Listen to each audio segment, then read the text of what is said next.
जग ज्वाला का बिन तिल बिन बात के जग ज्वाला का बिन तिल बिन बात के अहो पांच के वन नवरात्रि भराते वन नवरात्र भराते दर्शन बर नर नारी आते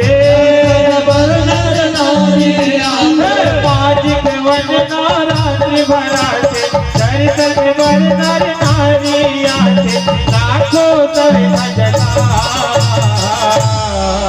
भारत हावे जग ज्वाला का बिन तिल बिन बात के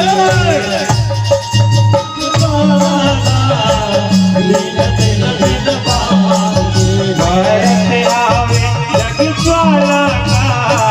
बिन तिल बिन बात के भारत हावे जग ज्वाला का बिन तिल बिन बात के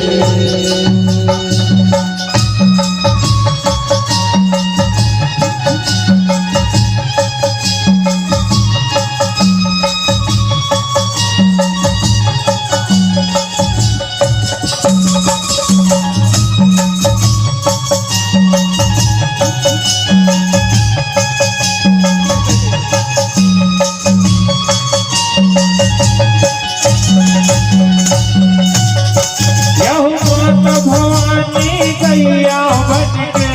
दूध पुतला पियाएगा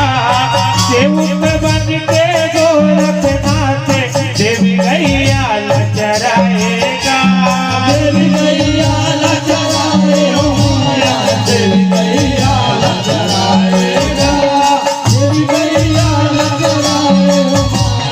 देवी गैया लचराएगा अब पेट भर के दूध मातलों पे हो जाएगा कोई और माँ जगमग